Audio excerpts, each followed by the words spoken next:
Baik, ya, itu sedikit tadi profil dari Gazia ID. Teman-teman yang ingin mengetahui seperti apa Gazia ID, teman-teman nanti bisa menghubungi Instagram kami di @gaziaid. Dan teman-teman, berhubung sudah banyak yang bergabung di sini ya, mungkin sepertinya kita mulai saja. Atau tapi sebelum mulai saya ingin menyapa dulu beberapa teman-teman yang sudah bergabung di sini. Ada Mbak Rita Wulandari. Mbak Rita Wulandari, Assalamualaikum Mbak Rita. Boleh dinyalakan mic-nya? Oh, Mbak Rita. Halo Mbak Rita, baiklah. Oh, ada yang gabung juga di sini. Ada Mbak Zuria Majida. Assalamualaikum Mbak Zuria. Oke. Baiklah teman-teman. Marilah kita mulai acara pada malam hari ini. Silakan teman-teman menyiapkan diri ya. Tetap happy, tetap uh, santai, tapi juga semangat mengikuti acara ini. Bismillahirrahmanirrahim. Assalamualaikum warahmatullahi wabarakatuh. Alhamdulillahirrahmanirrahim. Wabihi nasta'inu ala umuri dunya waddin wassalatu wassalamu ala asrofil anbiya'i wal mursalin sayyidina Muhammadin wa ala alihi wa ashabihi ajma'in amma ba'du. Alhamdulillah pada kesempatan malam hari ini Allah kembali pertemukan kita yang kedua kalinya, bagi yang kedua ya, dalam acara Zeminar kali ini dengan tema yang berbeda. Kalau di tema yang pertama kemarin kita membahas tentang how to create, bagaimana kita menciptakan home library di era pandemi seperti ini. Pada kesempatan kali ini kita akan membahas sesuatu yang sangat penting dalam kehidupan kita. Apalagi bagi ayah, bunda, semua yang sudah menikah gitu ya. Kemudian di pertemuan kita kali ini ada beberapa topik penting, ada topik penting yang sangat penting kita bahas, yakni tentang finding your marriage mission. Di sini ada beberapa sebab yang akan kita bahas tentang apa itu visi misi pernikahan, apa urgensinya mempunyai visi misi pernikahan, bagaimana saya menemukan visi misi pernikahan, kemudian bagaimana mendesain visi misi pernikahan bersama dengan pasangan. Tentunya dengan seorang inspirator dari Gazia ID, couple planner, yakni Bunda Ipa Wulandari, dan juga Dr. Adit. Tak perlu berlama-lama agar malam hari ini lebih banyak kita mendapatkan ilmu, marilah kita sebelumnya selamat datang Bunda, Ayah, Adit, Dokter. Waalaikumsalam. Sehat Bun, Ayah? Alhamdulillah, baik. Sehat. Alhamdulillah. Marilah kita mulai acara kita pada malam hari ini dan mengucap basmalah. Bismillahirrahmanirrahim. Pada kesempatan kali ini, kita akan tadi ya akan bahas bagaimana kita menemukan misi kita. Ini penting tidak hanya bagi orang yang sudah menikah, tetapi juga bagi teman-teman mungkin di sini ada yang belum menikah. Itu sangat penting bagi kita, bagi teman-teman semua yang belum menikah, untuk merumuskan, untuk mendesain visi misi seperti apa yang ingin teman-teman buat untuk kedepannya. Tak perlu berlama-lama, marilah kita dengarkan, marilah kita sambut dengan penuh semangat ilmu yang akan di-share oleh Dr. Adit dan juga Bunda Iva. Kepada Dr. Adit dan juga Bunda Iva, silakan.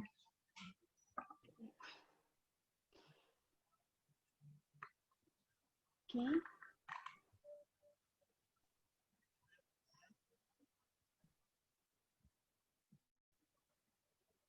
Oke, Assalamualaikum warahmatullahi wabarakatuh. Waalaikumsalam. Sebentar ya. Oke, sudah terlihat ya? Sudah, Bun. Oke. Ya, Assalamualaikum warahmatullahi wabarakatuh. Ayah, Bunda, dan juga teman-teman yang masih single begitu ya. Hari ini kita ada tema yang lumayan menarik begitu ya, yaitu tentang bagaimana kita menemukan visi misi dalam pernikahan kita. Oke, kita akan mulai dari sebuah story ya.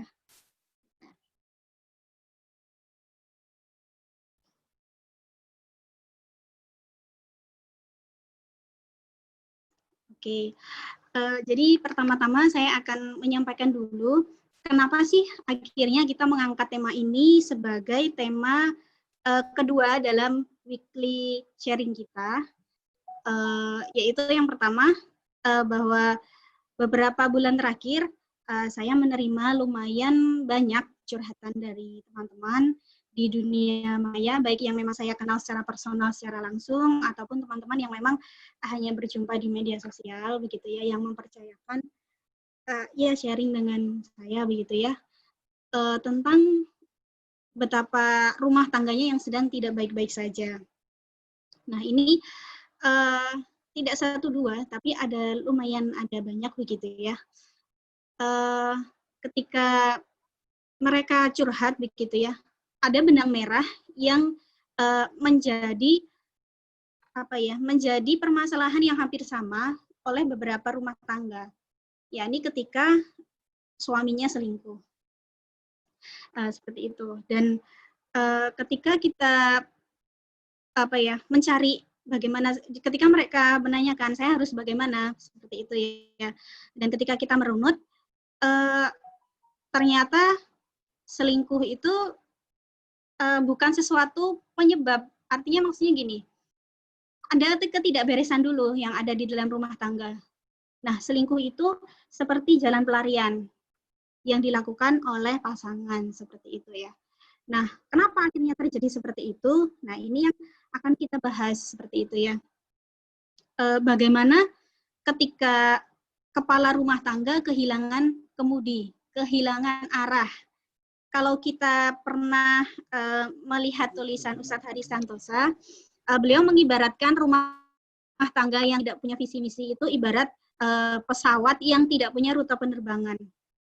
Bagaimana keadaan sebuah pesawat yang dia sudah terbang tetapi dia tidak punya arah, seperti itu ya, tidak punya rute, maka dia hanya akan berputar-putar di udara sampai akhirnya dia kehilangan atau kehabisan bahan bakar dan akhirnya terjatuh. Seperti itu juga rumah tangga yang tidak punya visi misi, rumah tangga yang hanya berjalan tidak well planned, tidak benar-benar dipersiapkan, tidak benar-benar dipreparekan apa sih tujuan kedepannya. Jadi rumah tangga yang hanya sekedar berjalan begitu saja, begitu ya, go with the flow gitu ya. Jadi ya dijalani saja, ya hidup baik-baik saja, ya harmoni sama istri, sama suami, ya membesarkan anak, ya punya uang, mapan, hari tua bahagia, sudah begitu ya. Tapi ketika yang dicari adalah semata hanya mapan dan bahagia, itu akan terasa hampa. Betapa kita begitu banyak mendapatkan cerita-cerita orang-orang yang gigih mencari uang untuk dia kaya dan memapankan keluarga, ketika sudah sampai di titik kemapanan itu justru kehampaan yang dia dapatkan. Seperti itu. Artinya apa? Artinya uang, kemudian pasangan yang mohon maaf ya, pasangan yang secara fisik mungkin ya, yang laki-laki tampan begitu, ternyata tidak menjadikan itu sebagai sumber kebahagiaan. Kita bisa melihat begitu banyak public figure yang ya kalau kita melihat fisik dua-duanya cantik ganteng, tapi toh tidak menjamin rumah tangganya langgeng begitu ya.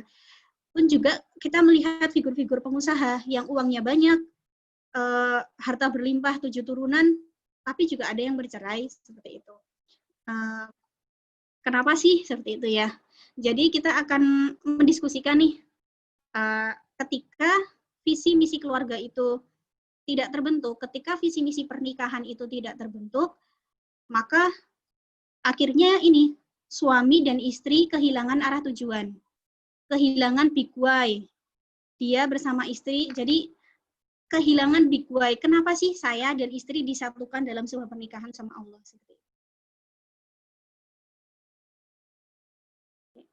Lanjut ya. Nah, jadi ketika kita membicarakan tentang problem-problem rumah tangga seperti itu, apa sih akar masalahnya? Ketika kepala rumah tangga, ketika istri dan suami kehilangan arah, bukan kehilangan, tapi memang dari awal tidak punya arah begitu ya. Maka memang rumah tangga yang akhirnya terbentuk ya jalan begitu saja, spontanitas, dan akhirnya semuanya berjalan sendiri-sendiri begitu ya.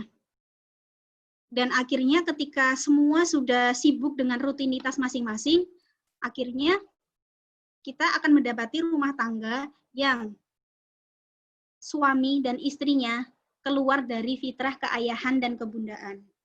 Maksudnya apa?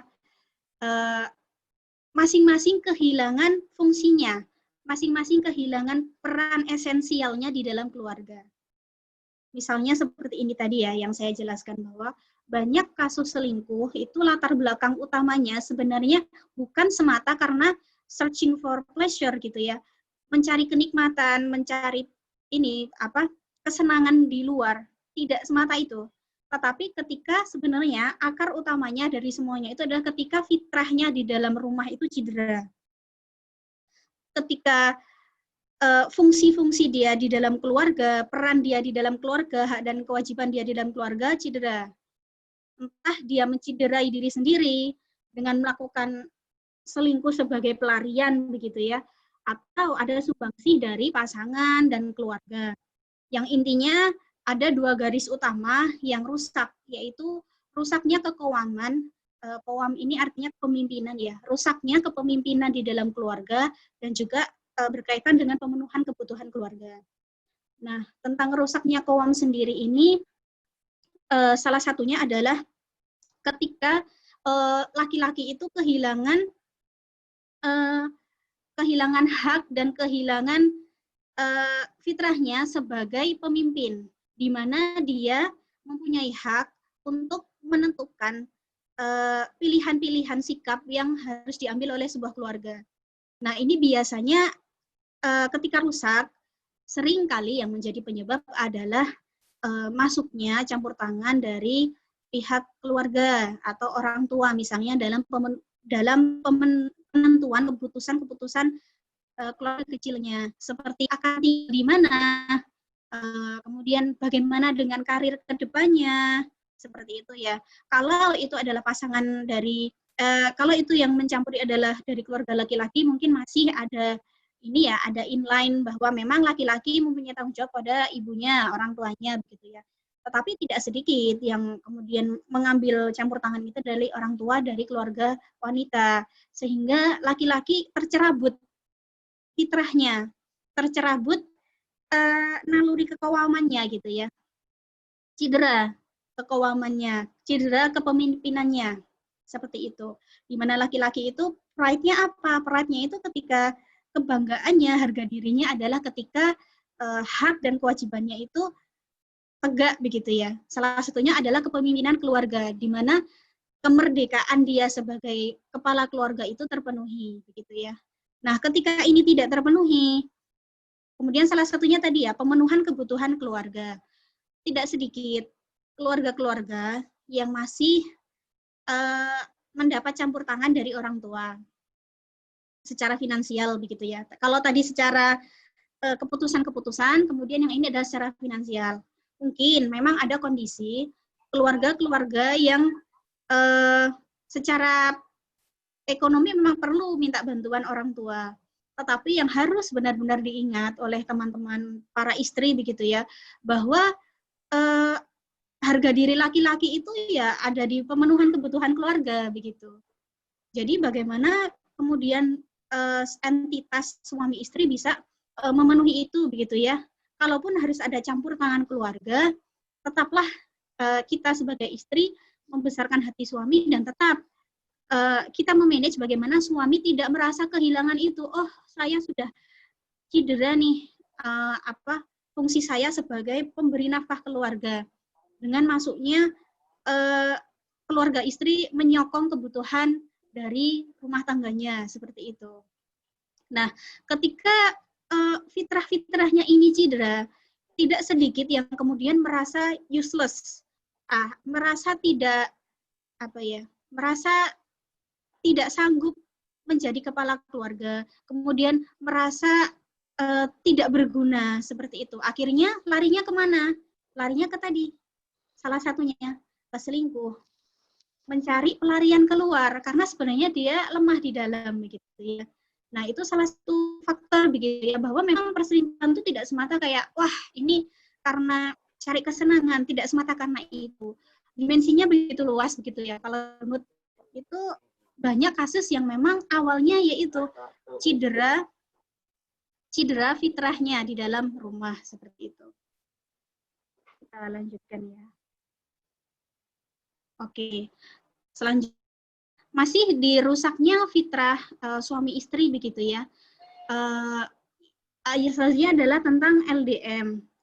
Nah, LDM yang tidak ada uzur mendesak, tidak on mission, itu juga menyebabkan salah satu faktor kehancuran rumah tangga. Nah, sebenarnya tidak semua long distance marriage begitu ya, menikah tapi jarak jauh, menikah tetapi ketika suaminya stay di mana, istrinya stay di mana begitu ya. Tidak semua LDM itu tidak baik begitu ya. Ada LDM, contoh LDM yang dicontohkan dari Nabi Ibrahim alaihissalam begitu ya. Bagaimana Nabi Ibrahim itu LDM-nya on mission, gitu ya. Dengan misi apa? Dengan misi tauhid. Seperti itu, dan tetap perginya Nabi Ibrahim dari meninggalkan anaknya juga itu mentarbiyah anak dan istrinya tetap dalam kerangka mendidik dan menguatkan tauhid dari istri dan anaknya begitu ya. Tetapi jadi sekarang itu banyak rumah tangga yang memutuskan untuk dengan faktor-faktor penentu atau dengan alasan-alasan yang sebenarnya masih bisa kok diusahakan untuk bersama begitu ya. Untuk yang belum menikah begitu ya. Saya menghimbau sebenarnya memang lebih baik bagaimanapun menjadi satu bersama pasangan itulah yang terbaik begitu ya. Kalau tidak benar-benar sangat mepet begitu ya, itu usahakan jangan sampai LDM. Apalagi sudah punya anak. Karena anak itu mempunyai kebutuhan-kebutuhan terhadap orang tuanya. Kedekatan, attachment, perhatian, dan semuanya. Dan itu akan terbawa anak-anak sampai dewasa. Anak-anak yang kehilangan atau kekurangan kasih sayang ayah yang kemudian kerjanya jauh di luar kota, ketemu hanya tiap weekend, atau bahkan berbulan-bulan baru ketemu, dan kemudian kalau ketemu juga intensitas kedekatannya juga kurang, maka ketika dia dewasa, dia akan tumbuh menjadi, kalau perempuan, dia akan tumbuh menjadi anak-anak yang kurang kasih sayang. Menjadi wanita yang mudah dikelabuhi oleh laki-laki, mudah dirayu, dan sampai kemudian mudah untuk dilecehkan. Karena dia haus akan sentuhan laki-laki yang harusnya didapatkan dari seorang ayah. Kalau untuk laki-laki, dia akan tumbuh menjadi seorang yang peragu, tidak tegas, kurang berani, karena peluangnya sosok ayah yang hadir seperti itu ya. Termasuk juga dari sisi kesehatan mental istri dan suami itu sendiri ketika LDM, maka akan begitu banyak hal yang terkorbankan. Jadi ketika memang tidak ada alasan atau uzur yang sangat mendesak, usahakan kita tetap jadi satu dengan suami. Apalagi istri ya, kemanapun suami pergi, kita ikut seperti itu. Nah, kemudian nomor 2, yang kemudian menjadi faktor rusaknya fitrah suami istri adalah istri dalam tanda kutip bekerja. Bekerja itu tidak selalu akan merusak fitrah. Pekerjaan yang bagaimana dulu, kondisi yang seperti apa dulu, seperti itu ya. Jadi ketika seorang istri memutuskan untuk bekerja, maka harus dicari tahu dulu, kenali dulu, cari tahu dulu, apakah memang satu-satunya jalan untuk merealisasikan marriage and family mission itu istrinya bekerja. Nah, bekerja di apa dan bagaimana, seperti itu ya. Juga kebutuhan istri, apakah memang finansial keluarga itu menjadi isu utama. Tapi juga ternyata banyak kok kondisi-kondisi yang sebenarnya suami sudah mapan, sudah memenuhi kebutuhan keluarga, tapi istri bekerja keluar dengan nama eksistensi diri begitu ya. Padahal kalau kita runut, ya eksistensi itu tidak hanya datang dari seorang istri yang bekerja kantoran. eksistensi itu bisa macam-macam, aktualisasi diri itu bisa macam-macam. Nah, pekerjaan seperti apa yang kemudian layak, kemudian oke, seorang istri berkarir keluar, misalnya menjadi dokter bedah, atau seperti itu ya, atau menjadi dosen. Nah, keputusan seperti apa yang kemudian oke, boleh, oke, atau kayaknya stay di rumah tapi bisa aktualisasi diri. Nah, itu terkait dengan kejelasan ketika sebuah keluarga sudah punya visi misi. Dari visi misi itu sendiri, kemudian suami istri bisa menentukan apakah istri berkarir keluar ataukah istri stay di rumah dengan aktualisasi dirinya seperti apa. Dan ketika berkarir di rumah dan ketika berkarir di luar akan mengambil peran yang mana, seperti itu. Peran pendidikkah, kemudian atau peran profesi yang memang membutuhkan wanita di situ, seperti ini ya, seperti dokter kandungan, seperti itu ya, yang kemudian membantu melahirkan, di mana memang harus ada wanita yang membantu, begitu ya, persalinan para muslimah, seperti itu. Nah, on mission itulah yang saya maksud, begitu ya.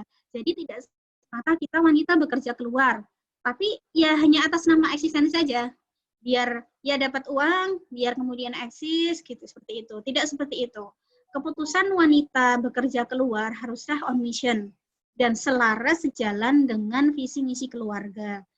Peran apa yang akan diambil itu haruslah sejalan. Kalau tidak, banyak keluarga-keluarga, banyak rumah tangga yang akhirnya pecah hanya karena suami dan istri jalan sendiri-sendiri, dengan karirnya sendiri-sendiri, dengan obsesinya sendiri-sendiri. Seperti itu. Kemudian istri merasa superior ketika karirnya lebih bagus. Rasa superioritas ini juga hadir karena ketiadaan visi misi keluarga yang jelas. Akhirnya suami istri yang harusnya menjadi sebuah tim, dia tumbuhnya menjadi sebuah kompetisi. Siapa yang lebih besar menghasilkan uang di dalam keluarga? Akhirnya yang lebih besar menghasilkan uang merasa, oh berjasa, aku yang lebih berkorban, aku yang lebih banyak berjuang, aku yang lebih banyak memberikan finansial kebutuhan untuk keluarga, seperti itu. Akhirnya rumah tangga yang harusnya menjadi sebuah tim menjadi kompetisi. Nah, itulah kenapa visi misi keluarga yang jelas, peran suami istri yang kemudian juga jelas, itu akan lebih memudahkan ketika ada ujian-ujian yang datang ke dalam keluarga. Nah, fitrah istri adalah ikut suami. Tetapi memang banyak kasus rumah tangga yang ujungnya pisah, itu karena istri masih digondeli oleh orang tua. Apa ya istilahnya? Istri masih dipegang oleh orang tuanya. Kamu nggak boleh pergi, kamu anak tunggal. Kamu harus stay di sini. Suamimu yang harus ikut stay di sini. Saya juga ada pengalaman cerita gitu ya dari teman jauh kami, itu juga yang seperti itu. Suaminya yang rela ikut istrinya, ikut domisili istri. Dia mengorbankan karir yang sudah stay, yang sudah settle di sebuah tempat. Kemudian dia harus ikut istrinya karena orang tua istri menghendaki istri harus di dekat orang tuanya. Istri kemudian istri sudah PNS di tempat orang tuanya, kemudian laki-laki ini yang sudah settle kerjanya harus mau untuk stay bersama istri di tempat orang tua. Nah, itu salah satu yang kemudian mencederai fitrah juga. Bahwa kemerdekaan itu bagi sebagian orang, kemerdekaan untuk menentukan nasib sendiri rumah tangga, itu bagi sebagian orang hal biasa. Tapi ternyata bagi sebagian keluarga yang lain, bagi sebagian pasangan yang lain, itu ternyata adalah sebuah kemewahan. Itulah yang mestinya kita perhatikan ya, dan mungkin kita syukuri untuk yang memang kita mempunyai orang tua yang sudah mengerti bagaimana menempatkan posisi di antara anak-anaknya, begitu ya, seperti itu. Bagaimana fitrah istri itu adalah ikut suami, di mana suami kemudian tinggal, disitulah istri berada, seperti itu ya. Jangan sampai kemudian karena alasan karir, yang satu berkarir di mana, yang satu di mana, karena mencari uang, mencari finansial, maka banyak hal yang terkorbankan. Anak terutama terkorbankan, kemudian rumah tangga sendiri terkorbankan. Itu kenapa kalau benar-benar tidak ada uzur yang sangat mendesak, istri ikut suami itu adalah fitrah, seperti itu ya. Kemudian yang kedua, fitrah suami itu adalah pencari nafkah utama. Ingat ya, teman-teman yang belum nikah gitu ya, suami adalah pencari nafkah utama. Betapapun misalnya seorang istri mempunyai penghasilan yang jauh lebih banyak dari suami, tapi tetaplah suami adalah pencari nafkah utama. Maksudnya apa? Maksudnya adalah ada kebutuhan-kebutuhan asasi rumah tangga, anggota keluarga yang memang hendaknya dipenuhi dari uang suami. Seperti itu. Kadang-kadang ada istri yang kemudian merasa sudah punya uang, kemudian dia membiayai kebutuhan rumah tangga yang mestinya menjadi porsinya suami, begitu ya. Sehingga suami kehilangan rasa dibutuhkan, seperti itu ya. Karena ini penyakit dari wanita-wanita yang bekerja, begitu ya. Ketika punya uang, kemudian merasa aku sudah mampu memenuhi kebutuhanku sendiri. Maka kebutuhan-kebutuhan dasar dia penuhi sendiri, bahkan kayak beli make up, skincare dan sebagainya, dia penuhi sendiri, seperti itu ya. Hal-hal yang kemudian sebenarnya bisa diminta ke suami, maka dia beli sendiri. Nah, itu kalau tidak hati-hati, tidak dikomunikasikan dengan baik dengan suami, itu juga akan mencederai. Ketika suami sudah merasa tidak dibutuhkan secara finansial, istriku sudah memenuhi kebutuhannya sendiri, seperti itu. Maka dia kemudian kehilangan fungsinya untuk sebagai pemenuh nafkah keluarga, seperti itu ya. Fitrah suami adalah merasa dibutuhkan oleh istri, kepemimpinan, seperti yang saya sebutkan tadi ya, bahwa menjadi qawwam, merasa dihargai keputusannya sebagai pemimpin, itu juga salah satu hal yang akan tetap menjaga fitrah keluarga itu berjalan dengan baik, fitrah suami istri itu berjalan dengan baik. Kemudian fitrah istri adalah dididik, taat, diberi perlindungan, dan didengarkan. Nah, istri-istri yang kemudian kekurangan ini, dia akan mencari telinga di luar. Seperti itu ya. Dan akhirnya fitrah untuk didengarkan, kemudian mendapatkan perlindungan, itu juga jadi hilang seperti itu. Nah, berikut semuanya itu adalah faktor-faktor yang menjadi sebab rusaknya fitrah suami istri di dalam sebuah rumah tangga.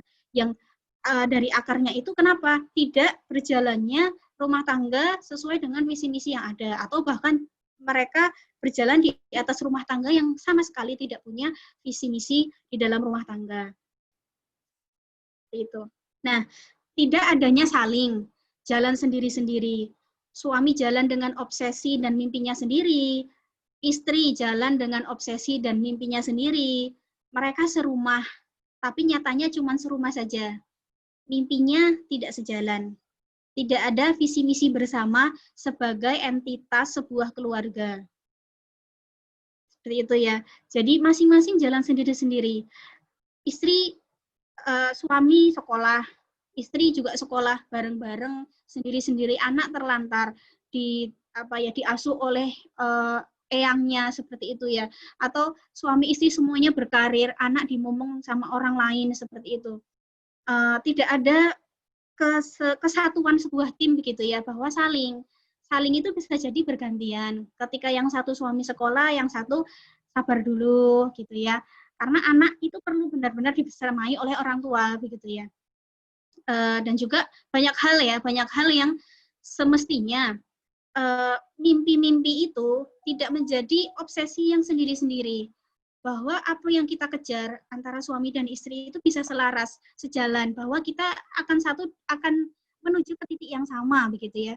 Nah, itu yang kemudian mestinya kita dapatkan, mestinya kita tuju dengan adanya visi misi yang kemudian memudahkan itu. Ketika nggak ada visi misi, maka kita go with the flow, kita bisa jadi akan kehilangan arah, jalan sendiri-sendiri antara suami dan istri, seperti itu. Ini ya, selain karena selingkuh, banyak kasus perceraian juga disebabkan karena istri merasa sendiri. sendiri mengurus rumah, sendiri mengurus anak. Sudahlah tidak bekerja karena permintaan suami, tapi suami tidak membantu istri untuk improve skill, mendalami minat, aktualisasi diri. Nah, ini juga salah satu penyebab ini ya, hancurnya rumah tangga ya.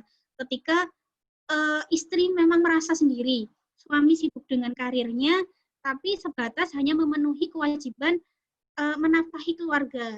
Tapi kemudian pemenuhan kebutuhan secara psikologis dan secara fisik juga terabaikan seperti itu. Banyak suami yang meminta istri kamu di rumah aja, kamu stay at home.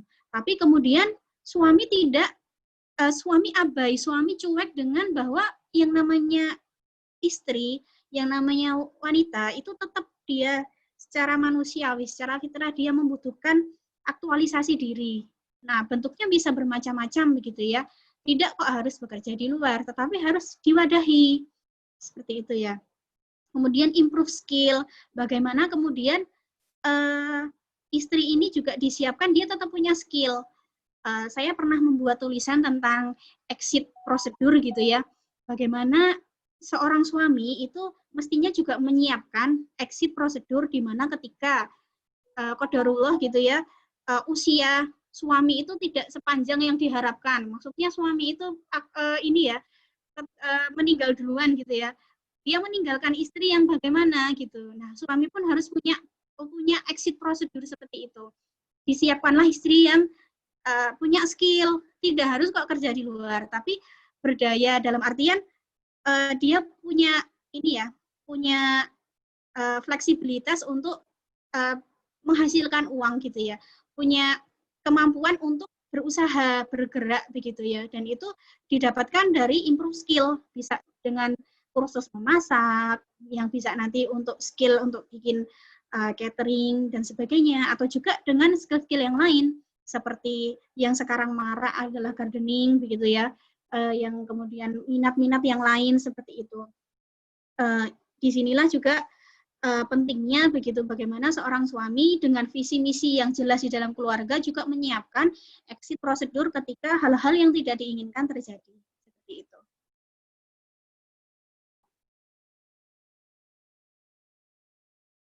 Nah, bagaimana sih kemudian kita beranjak ke inti dari diskusi kita malam ini ya tentang finding mission gitu ya. Mulai dari mana gitu ya. Nah, kita akan mulai dari sebuah pertanyaan. Untuk apa sih Allah mempersatukan A dan B dalam ikatan pernikahan? Allah tidak mempersatukan seorang hamba dengan hamba yang lain hanya untuk menikah bahagia sampai tua, sampai meninggal. Sudah, tidak seperti itu. Tapi setiap keluarga, setiap kita disatukan dengan pasangan kita, kita membawa peran kita, membawa spesifik peran yang Allah harapkan kita, Allah kehendaki kita untuk perankan seperti itu ya. Nah, apa sih peran yang kemudian kita ambil di tengah umat begitu ya? Peran apa sih yang kita ambil dalam pernikahan? Bahwa pernikahan ini tidak semata kayak sekedar ya sudah gitu saja, jalan gitu saja. Pernikahan ini tujuannya kemana? Nah, kita akan mengupas lebih jauh gitu ya. What is your marriage purpose gitu ya? Kita akan mengupas lebih jauh dan insya Allah yang akan mengupas adalah Dr. Aditya. Silakan waktunya.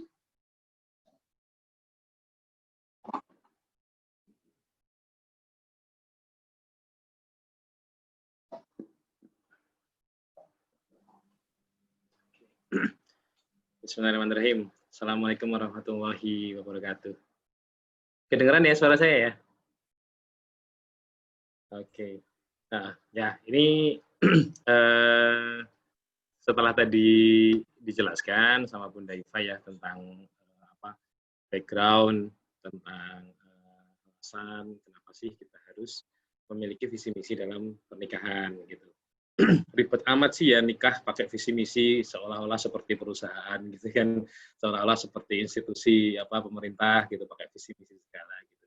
Sementara kita sendiri juga paham bahwa mayoritas visi misi yang ditulis di institusi-institusi itu memang rata-rata yang memang bual-bual belaka ya, nggak ada isinya.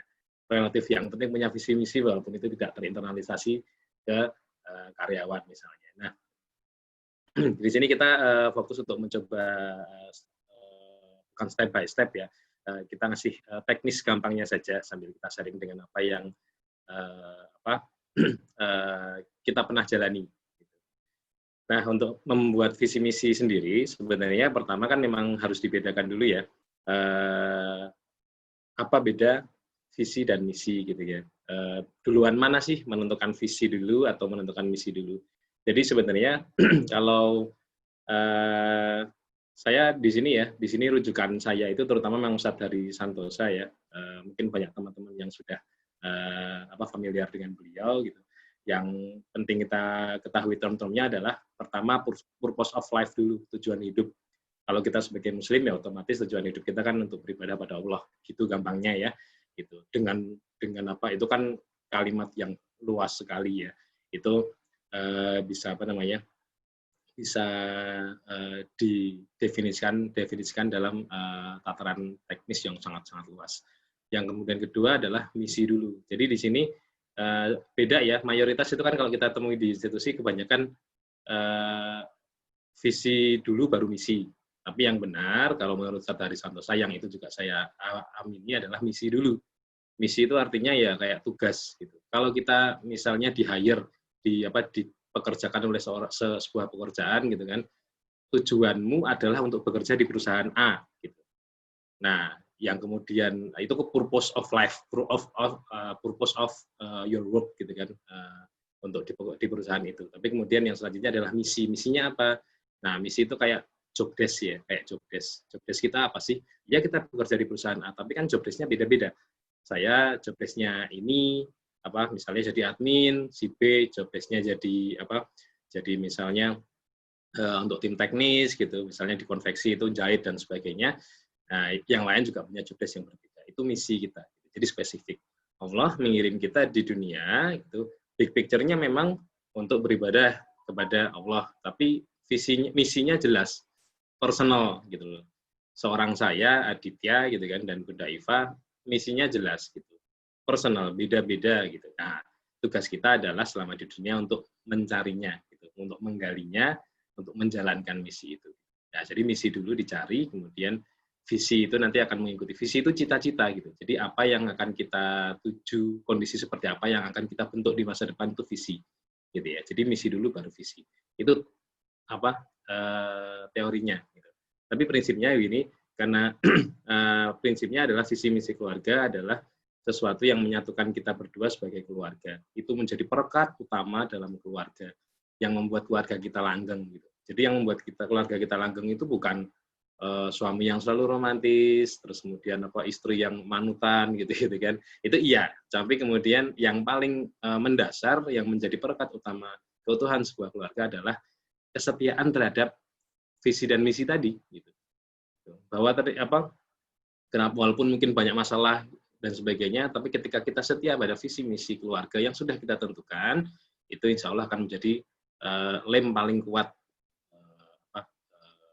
untuk kelanggengan rumah tangga. Nah, yang ini penting, saya ingat tadi ya, mungkin juga pernah dibahas oleh Bunda Eva di awal, saya ingat dengan quote-nya Mark Twain ya. Mark Twain itu quote yang sangat indah ya menurut saya. Ya, kalau di bahasa Indonesia kan kira-kira begini, ada 2 hari yang paling penting dalam hidup kita. Yang pertama adalah hari ketika kita lahir, dan yang kedua adalah hari ketika kita tahu kenapa sih kita dilahirkan, gitu. Kenapa sih apa tujuan kita untuk dilahirkan? Nah, itu 2 hari yang terpenting gitu. Sama juga dengan pernikahan gitu. Jadi ada 2 hari yang terpenting dalam pernikahan kita.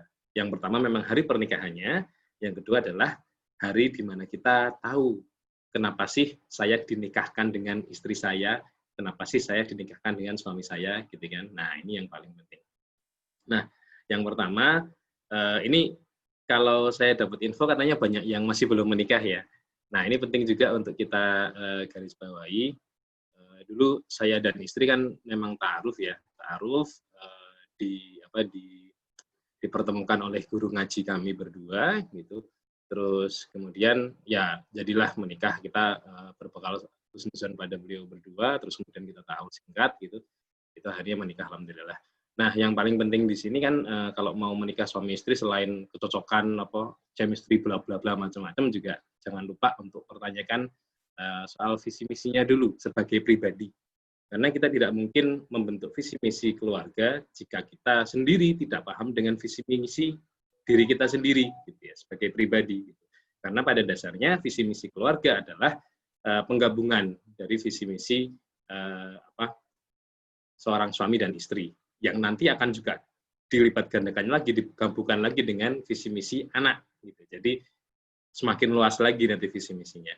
Nah, yang paling penting itu, jadi gampangannya begini, kalau pas ta'aruf, tanya cita-citanya apa, antum apa, cita-citanya mas apa, gitu, cita-citanya mbak apa, gitu. Yang paling kita harus garis bawahi adalah cita-citanya itu masih berurusan dengan pribadi dia saja atau tidak, gitu ya.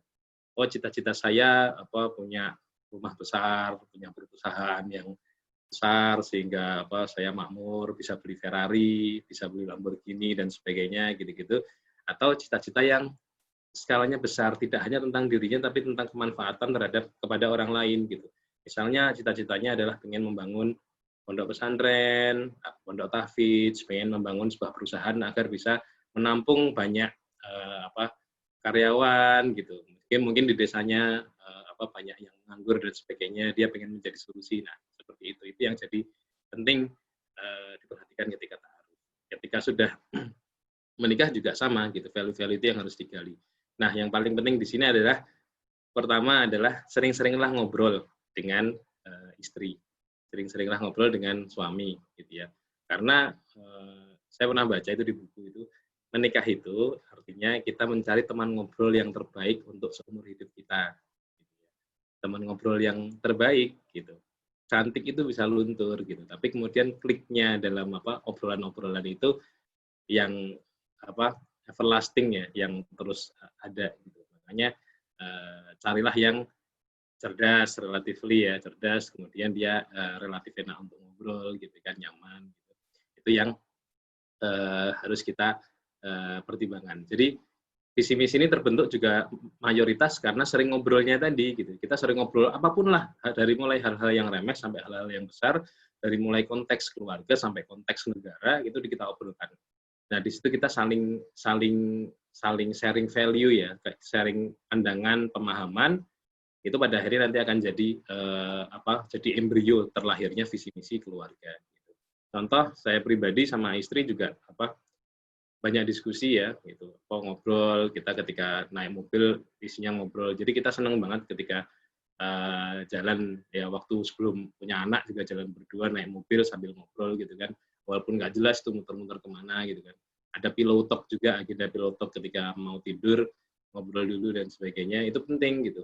Untuk pada akhirnya kita jadi tahu. Gitu. Saya sama istri background-nya berbeda sekali. Saya dari kesehatan, dokter, istri sastra Inggris, gitu kan, jauh sekali. Satunya ilmu eksak, satunya ilmu sosial, gitu. Nah, tapi kemudian kita banyak ngobrol, kita banyak sharing soal hal-hal besar ya. Jadi jangan melulu ngobrolnya tentang ya gitu, tetangga sudah punya mobil, kita belum punya, misalnya kita masih ngontrak rumahnya, tetangga itu sudah beli rumah tipe sekian, gitu. Jangan. Jadi ininya perluas tema obrolan kita menjadi persoalan masyarakat, persoalan keumatan, gitu, agar visi misi kita terbentuk. Visi misi keluarga itu nggak akan terbentuk ketika kita cuma mikirin diri sendiri, gitu. Jadi nggak ada kok visi misi itu mewujudkan keluarga yang memiliki 3 Lamborghini, itu nggak ada. Gitu. Jadi selalu tentang orang lain, selalu tentang kebermanfaatan kita dalam masyarakat, itu visi misi keluarga. Gitu. Nah, jadi saya sama istri juga kalau mau studi kasus, kita berdua walaupun beda background pada akhirnya punya kesamaan interest dan juga cita-cita terkait pendidikan, gitu, terkait pendidikan anak secara khusus, juga pendidikan secara global. Jadi nanti cita-cita keluarga kita juga terkait dengan pendidikan, gitu, pendidikan luas ya. Saya sebagai dokter juga punya tanggung jawab pendidikan sebagai dokter untuk mengedukasi masyarakat terkait kesehatan, istri juga sama, gitu. Jadi, nah itu salah satu value yang kemudian kita temukan ketika kita banyak ngobrol. Nah itu pentingnya ngobrol-ngobrol tadi ya. Jadi perseringlah ngobrol, gitu. Karena banyak keluarga yang mulai pecah, mulai ada aneh-aneh lah, mulai ada gelagat selingkuh dan sebagainya, mulai nggak harmonis ketika mereka berhenti ngobrol. teruslah ngobrol, keep talking each other gitu nanti untuk apa agar bisa lebih baik. Nah, itu pertama ya terkait dengan ngobrol tadi. Nanti kemudian dari situ kita bisa memetakan apa sih yang sama-sama kita minati, apa sih yang sama-sama jadi kekhawatiran kita. Seringkali kan visi misi itu muncul dari kekhawatiran ya, kegelisahan jiwa gitu ya. Duh, kok misalnya kami ya, contohnya kita nggak nyaman banget dengan pendidikan yang ada sekarang gitu, pendidikan anak-anak gitu. Anak SD yang bahkan TK yang kemudian dibebani dengan banyak sekali pelajaran, banyak sekali beban gitu. TK sudah harus bisa baca, sementara anaknya mungkin banyak yang belum mau, TK sudah harus ngapal 30 juz gitu kan, 30 juz dan sebagainya, itu yang membuat kita nggak cocok gitu. Terus pada akhirnya pengen membuat sebuah sistem pendidikan yang lebih ramah anak gitu, yang lebih sesuai fitrahnya gitu, yang tidak menggegas anak sebelum waktunya. Jadi itu salah satu contoh. Jadi kekhawatiran, kegelisahan kita berdua itu seringkali nanti muncul menjadi sebuah visi misi. Nah, di sini juga penting ya peran ayah dari peran suami, karena memang suami itu nahkoda kapal ya. Kalau nahkodanya nggak jelas ya sudah gitu, artinya kapalnya gampang oleng gitu. Jadi ayah harus pegang peran penting gitu, dan istri juga harus mendukung, walaupun mungkin istri ada ya karakternya dominan gitu, tapi ketika memang istri itu bisa sesuai fitrah, bisa mendukung suami, ayo encourage suami untuk benar-benar bisa jadi kowam, bisa jadi pemimpin gitu. Walaupun mungkin suaminya karakter dasarnya kelemar-kelemar gitu ya, lebih sering dipimpin, lebih senang diam gitu kan. Ya, tapi secara fitrah laki-laki bagaimanapun karakternya harus jadi pemimpin, harus jadi pemegang kendali kapal gitu. Yang penentu utama visi misi ya laki-laki, dengan obrolan-obrolan tadi. Itu makanya penting sekali. Ketika suami abai ya relatif susah ya, karena kalau nahkodanya dia nggak peduli kemana arah kapalnya, ya gimana penumpangnya gitu. Itu yang penting. Nah, kemudian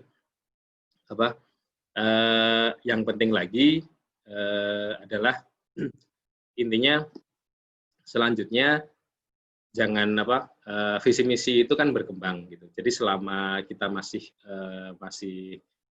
dalam pernikahan, bisa jadi berubah-berubah gitu, karena interest kita juga berubah-berubah gitu. Ketika anak kita nanti sudah besar juga dia menjadi memberi warna dalam visi misi besar keluarga kita, bisa jadi menyesuaikan bentuknya gitu. Itu enggak masalah gitu. Yang penting tetap satu visi, satu purpose of life besar berupa ibadah kepada Allah. Jadi itulah yang menjadi perekat agar keluarga langgeng ya, langgeng dunia akhirat. Jadi jargon keluarga atau suami istri sehidup sesurga itu nggak cuma slogan-slogan biasa, tapi ya tadi benar-benar diwujudkan dalam setiap setiap kegiatan sehari-hari kita dalam keluarga dengan visi misi yang jelas, yang terinternalisasi ke setiap anggota keluarga ya. Nah, kalau soal teknis-teknisnya teoritis banget ya, nanti mungkin agak kurang nyaman, tapi saya rekomendasi satu buku. Ini kelihatan. Nah ini bukunya panjang gini. Bukunya Ustadz Hari Santosa, judulnya Fitrah Best Life Series gitu. Ini tentang kehidupan berbasis fitrah gitu. Itu ada satu subbab panjang terkait visi misi pernikahan sendiri. Itu ada step by step-nya, ada kayak workbook-nya gitu. Jadi apa sih misalnya value-value penting dalam keluarga ditulis gitu kan. Yang menjadi concern utama dari suami dan istri ditulis gitu. Nanti kemudian pada akhirnya jadi sebuah visi misi gitu. Tapi prinsipnya seperti itu. Sering-sering ngobrol, sering-sering kita upgrade diri, kita banyak membaca, banyak melihat situasi ya, realita di lapangan seperti apa. Karena tadi seringkali ya tadi kegelisahan kita lah itu yang jadi titik tolak kita menemukan visi misi kita yang diberikan oleh Allah gitu ya. Karena ya tadi setiap keluarga punya visi misi spesifik yang unik dari keluarga-keluarga yang lain. Itu yang paling penting. Itu tentang visi misi ya, itu gampangannya. Terus kemudian nanti tinggal banyak, nanti silahkan kalau mungkin studi kasus lagi ya. Kalau dari kami, mungkin keluarga kami concern-nya sementara ini di pendidikan, gitu kan, pendidikan dalam skala luas, gitu. Istri itu concern-nya dulu awal banget gitu pranikah, gitu. Kemudian sekarang concern-nya ke pernikahan, gitu kan. Jadi banyak bikin status soal pernikahan dan sebagainya. Juga parenting jelas. Saya pribadi sekarang concern ke kesehatan ya. Ininya sama pendidikan. Kita interest-nya tuh di educating people gitu. Jadi apa ya kayak begini bikin Zoom gitu, forum-forum webinar begini kita senang gitu.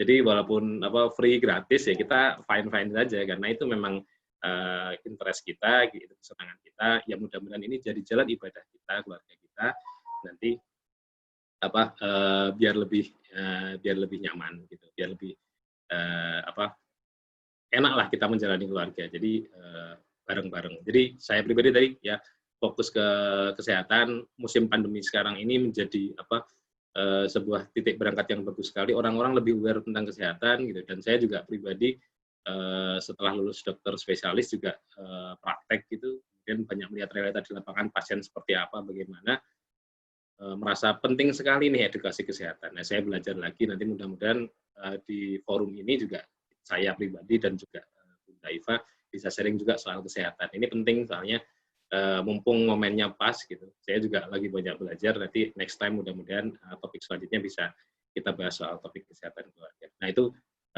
visi misi kami gitu ya. Visinya misalnya kami berdua itu pengen banget bikin sebuah sekolah ya, sekolah besar gitu, lahannya luas gitu untuk anak-anak usia dini ya, dengan pondok tahfidz di situ gitu. Terus disitulah ya tadi kegelisahan kita tentang model pendidikan sekarang ini kita jadikan penyemangat untuk kita membuat sebuah cita-cita tadi sekolah model baru ya berbasis alam, terus kemudian berbasis fitrah gitu, yang Islami jelas gitu. Itu yang jadi cita-cita kita berdua sekeluarga, termasuk ketika anak-anak kami masih kecil-kecil ya, masih 3 tahun, masih 5 tahun, cuma kita sudah mulai punya plan lah kira-kira nanti anak-anak kita mau kemana, mau ngapain dalam konteks visi misi keluarga, perannya seperti apa gitu kan, dalam pendidikan dia bisa apa gitu. Jadi misalnya untuk yang laki-laki Farzan ini kami set untuk bisa jadi ustadz ya gitu. Mudah-mudahan mohon doanya Bapak ayah bunda sekalian bisa misalnya kuliah di Madinah atau di mana untuk kuliah agama, benar-benar agama gitu. Yang perempuan bisa mungkin fokus di empowering women mungkin seperti bundanya dan sebagainya. Jadi kita mulai ngeset gitu, tidak untuk memaksakan tapi mulai memberikan pilihan-pilihan arah gitu, yang paling penting. Nah itu mungkin soal visi misi akan lebih enak kayaknya kalau kita diskusi ya, biar nggak kita terus yang ngomong gitu. Akan syukur-syukur kalau juga ada yang bisa sharing ya. Saya rasa juga banyak keluarga-keluarga yang sudah punya value-value bagus dalam keluarganya, visi misi yang bagus dalam keluarganya, akan sangat menyenangkan untuk sharing. Gitu ya. Oke, kita sekarang berarti saya kembalikan ke pembawa acara, ke host, ke Mbak Retno, nanti kita diskusi bareng-bareng. Monggo Mbak Retno. Terima kasih Dr. Adi atas penyampaian materinya dan juga Bunda Iva. Ini sudah ada pertanyaan yang masuk baik dari Zoom maupun dari WhatsApp. Saya bacakan ya Dok, Bun. Ada pertanyaan dari Zoom dulu, dari Bunda Indah Permatahati. Bunda Iva, saya mau tanya, apabila ada kondisi finansial rumah tangga didukung oleh keluarga orang tua dari pihak perempuan dengan keriduan suami, apakah hal tersebut bisa mencederai fitrah suami? Terima kasih. Silakan Bunda Ayah. Mungkin satu pertanyaan dulu. Apakah ketika itu tadi dan suami ridho itu Oke, karena ya berarti kalau tadi finansial keluarga didukung sama orang tua gitu ya? Betul. Gitu ya. Kalau dan suami ridho dan sebagainya ya sebenarnya prinsipnya kalau boleh saya berpendapat, jadi kemandirian itu adalah sebuah barang mahal dalam keluarga. Gitu. Jadi jadi penting banget untuk mengusahakan kemandirian itu dalam segala aspeknya. Kemandirian dalam ekonomi, kemandirian dalam menentukan sikap, kemandirian dalam banyak hal gitu, dalam mau tinggal di mana, dalam A, B, C, D dan sebagainya, itu kemandirian itu mahal harganya. Karena banyak sekali orang-orang yang kelihatannya hidup nyaman gitu kan, mungkin dibiayai apa orang tuanya kaya 7 turunan dan sebagainya, tapi dia nggak punya freedom untuk menentukan saya harus ngapain, saya harus kerja apa, saya harus tinggal di mana gitu kan, saya boleh punya anak berapa, itu bahkan dikontrol sama orang lain, atau mungkin kasus yang apa banyak kasus orang tua itu yang apa mungkin kurang bagus ya. Itu pandangan umum saya. Nah, terkait dengan apa misalnya ada support orang tua tapi suami ridho, kondisional gitu. Mungkin ada beberapa saat di mana memang diperlukan support orang tua yang lebih, contoh misalnya ketika sedang studi misalnya, sedang sekolah lagi gitu, misalnya ngambil PhD gitu kan, atau naik dokter ambil spesialis dan sebagainya, kadang-kadang ada support orang tua, mungkin tidak masalah.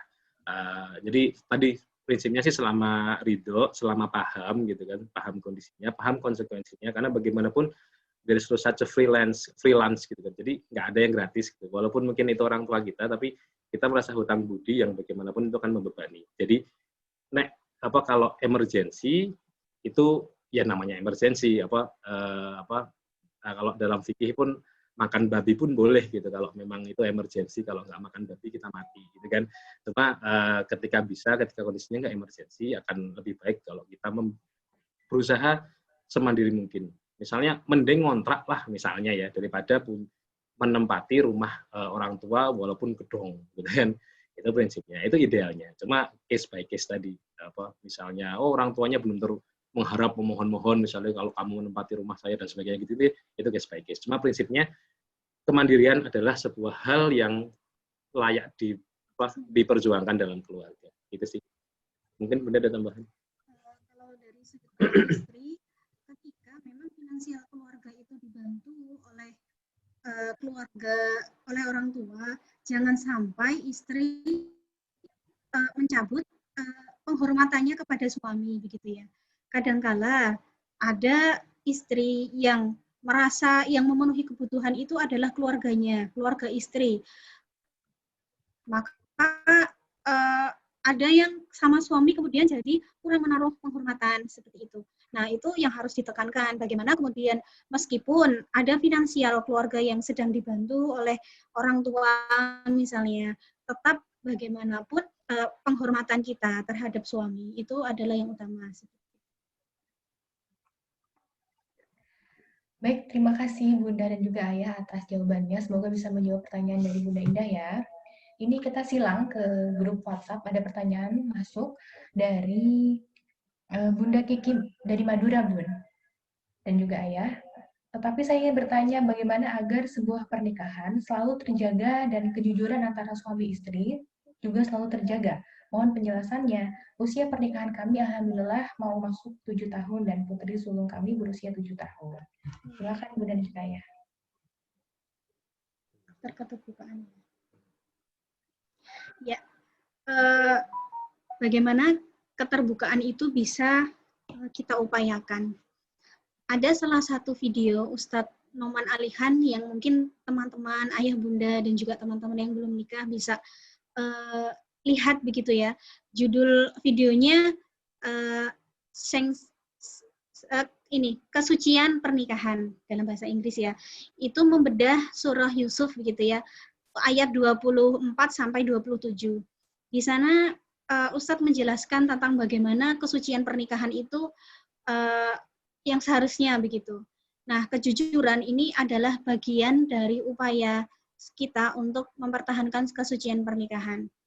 Ustadz menjelaskan bahwa Allah itu menyatukan kita dalam pernikahan, itu Allah sendiri yang menyucikan, bukan orang lain.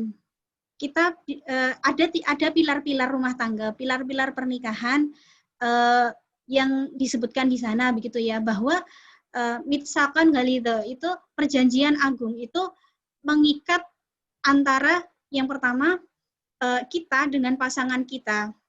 Kita berjanji untuk setia, kita berjanji untuk saling memuliakan, saling melayani, saling mencintai. Kemudian yang kedua adalah kontrak sosial. Kita yang menikah dengan masyarakat umum, bagaimana kita terikat dengan value.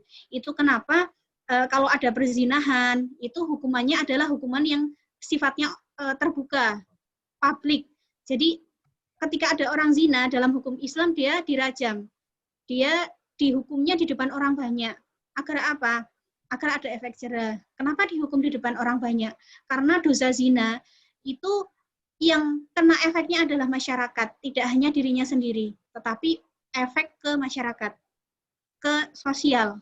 Itu kenapa itu menyakiti hati masyarakat seperti itu. Kemudian yang ketiga dan yang paling penting adalah yang namanya pernikahan itu adalah kontrak atau perjanjian kita dengan Allah. Allah lah yang mensucikan. Allah lah yang mengikat kita dalam sebuah pernikahan dari akad lisan. Tapi Allah yang mensucikan itu. Dari yang asalnya ketika kita berbuat sesuatu yang ini dilarang atau haram, kemudian menjadi halal. Allah yang menghalalkan melalui jalan akad pernikahan itu. Sehingga ketika seseorang kemudian tidak jujur dengan pasangan, kemudian sampai kemudian berzina, ya sebenarnya yang paling disakiti di sini. Dalam artian paling kita hianati siapa? Kalau kata Ustadz seperti itu, yang paling kita hianati adalah Allah gitu. Saya merinding menyampaikan ini ya, karena memang ya luar biasa betapa memang ya pernikahan kita itu diikat oleh Allah gitu ya. Sehingga betapapun apapun kondisinya, ya harus benar-benar kita jaga seperti itu. Nah, kejujuran di sini juga kejujuran yang bagaimana begitu ya. Karena kalau dalam agama juga ada mengenal boleh bohong dalam beberapa hal seperti itu. Misalnya yang kecil kayak memuji masakan istri, misalnya asin tapi enak gitu ya, untuk menyenangkan hati istri karena istrinya baru belajar masak gitu. Itu yang diperbolehkan begitu. Tapi mungkin ada konteks tidak jujur yang mungkin memang dilarang seperti itu. Nah, ya ketika memang mau melakukan sesuatu yang tidak jujur dengan pasangan, kembali ke aturan tadi, ke pilar tadi, bahwa ketika kita mengkhianati kesucian pernikahan, sebenarnya yang sedang kita hianati adalah Allah gitu ya. Jadi ketika memang kita khilaf, manusia tempatnya khilaf, mungkin kita akan terjatuh. Kalau kata Ustadz itu, sebagaimana Nabi Yusuf ya, diuji. Orang yang soleh aja, dia diuji dengan wanita. Yang orang yang solih gitu ya, diuji dengan wanita. Dan kita pun,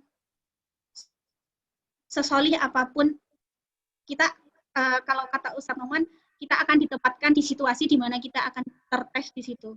Meskipun kita adalah orang yang soleh. Seperti itu. Mungkin kita pernah jatuh, kita pernah hilaf. Tapi kata Ustadz, taubat dan kembali ke jalan yang benar. Seperti itu. Masya Allah, Bunda, terima kasih atas jawabannya. Sangat mengenai.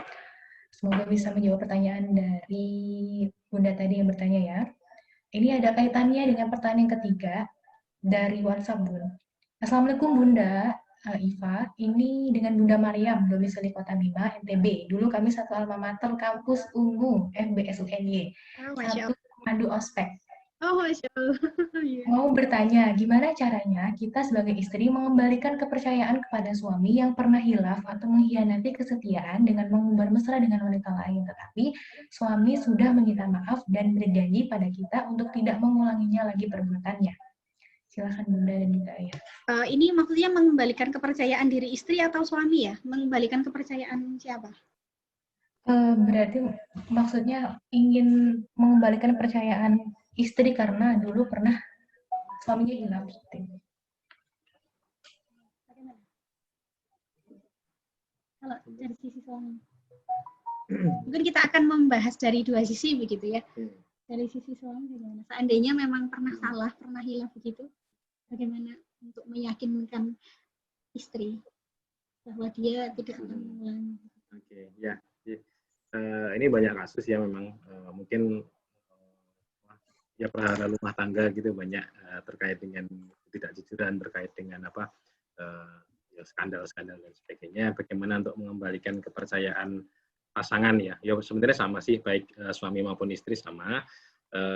Ya prinsipnya sih sebenarnya kalau kita di posisi orang yang salah ya, prinsipnya kan memang ya apa yakinkan diri dulu gitu bahwa benar-benar memang kita itu benar-benar akan berubah gitu kan, akan berubah menjadi lebih baik gitu kan, diniati yang baik gitu kan.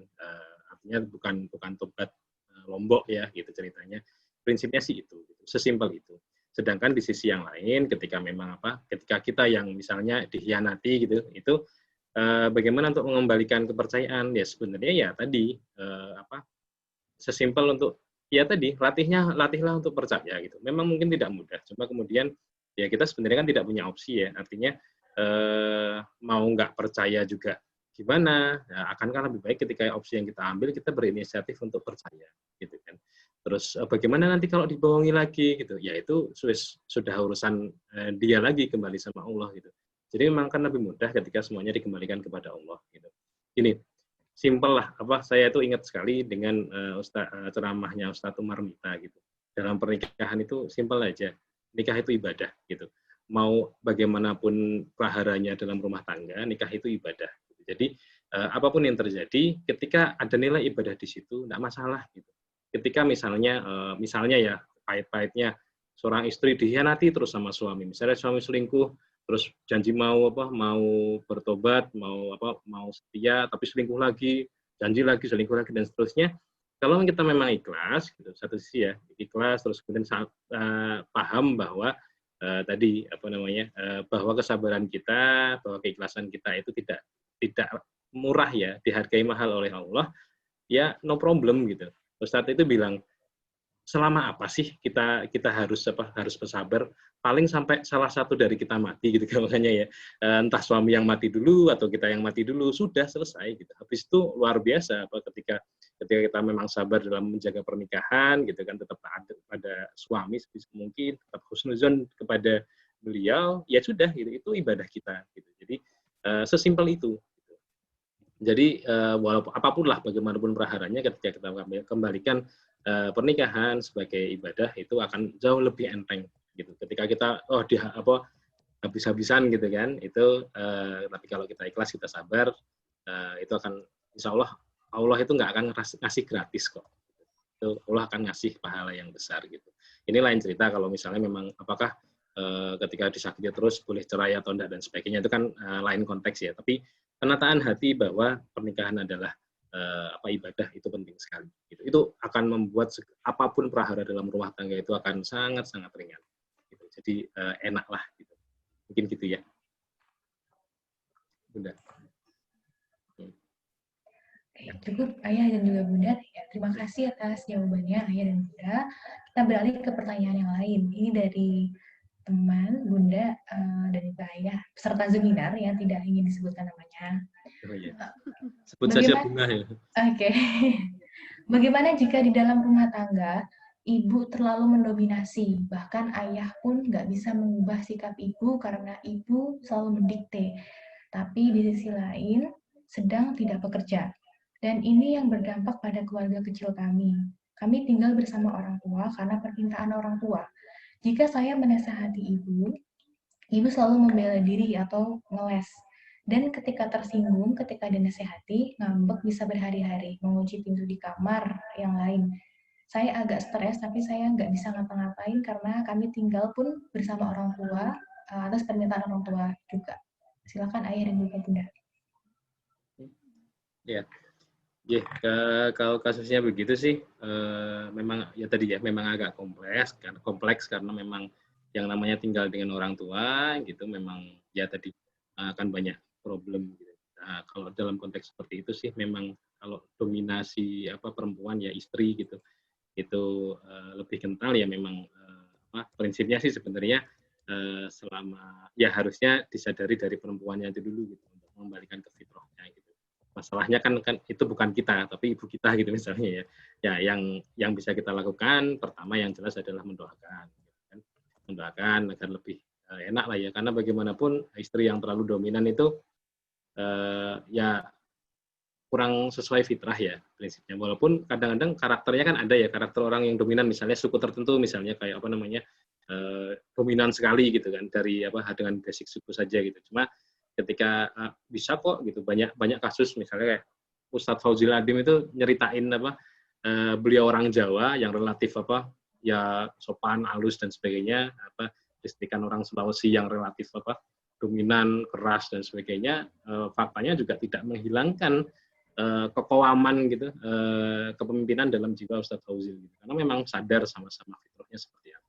Nah, kalau terkait dengan ibu memang sensitif ya. Artinya ya bagaimanapun ya tadi ibu itu surga kita gitu kan, pintu surga kita yang paling tengah gitu kan.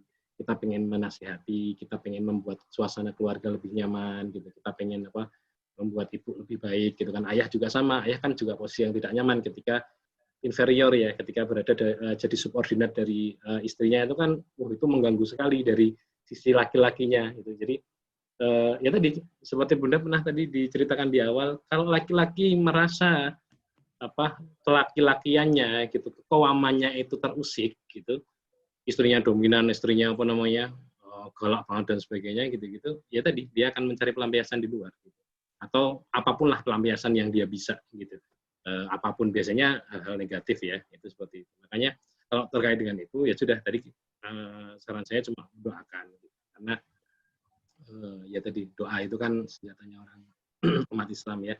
Kalau kalau menasihati, kalau menurut saya sih nggak bisa, susah ya kalau anak nasihatin orang tua itu kayak OB nasihatin CEO perusahaan, itu susah gitu. Jadi nggak sesuai jalurnya. Cuma kalau saya pribadi sih beberapa kasus ya pernah diceritain, contoh kayak nyetel ceramah di rumah gitu kan, agak keras sedikit mungkin yang menyinggung hal-hal itu gitu kan, nggak nyerempet amat lah, tapi yang hal-hal begitu itu diulang-ulang terus, jadi itu menasihati secara tidak langsung gitu kan.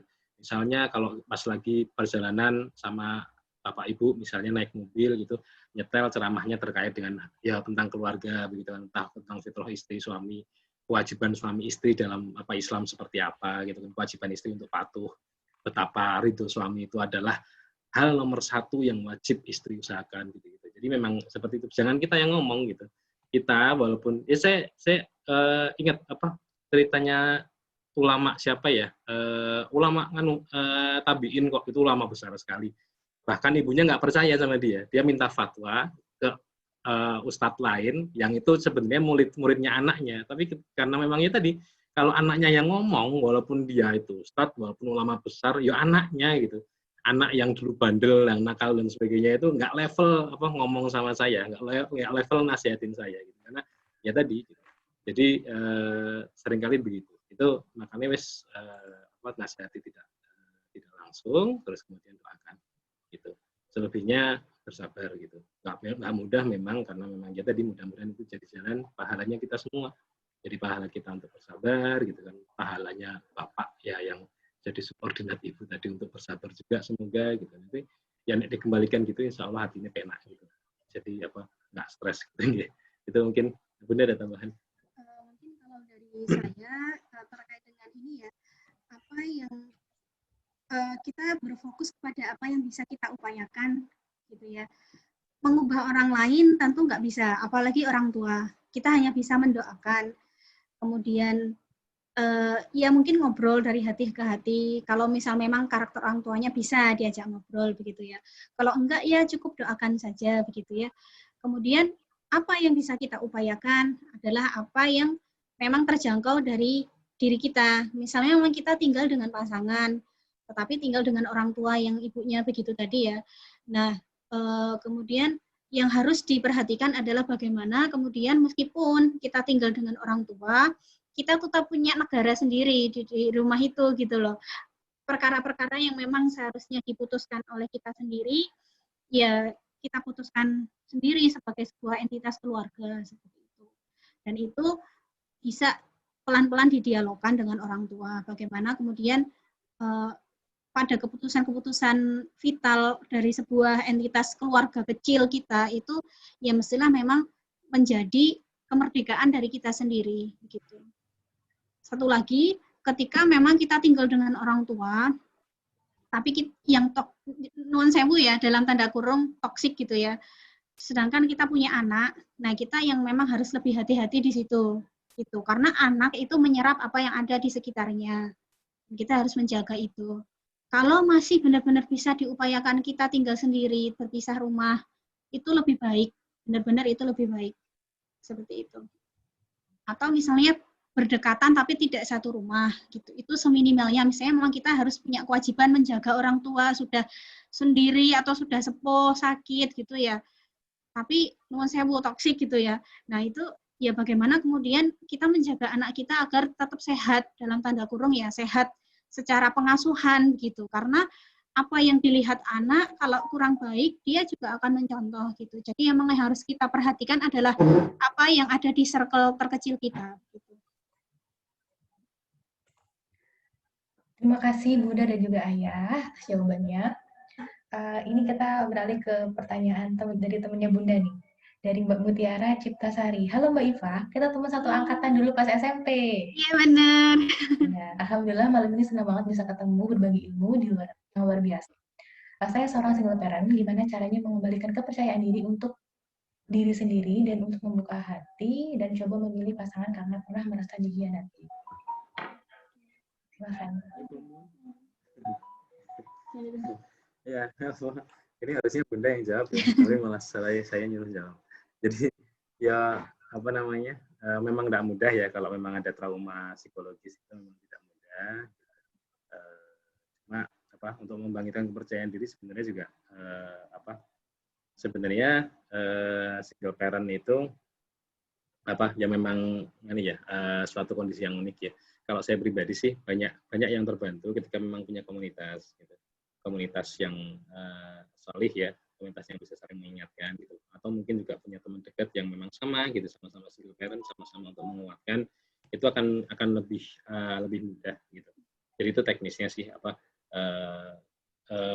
perbanyak pergaulan dengan orang-orang yang salih, orang-orang yang apa, mungkin satu frekuensi dalam kebaikan gitu, nanti insya Allah akan lebih nyaman, karena single parent pun juga bukan sebuah aib gitu kan, walaupun memang luka psikologis itu tidak bisa dipungkiri, itu akan tetap ada gitu.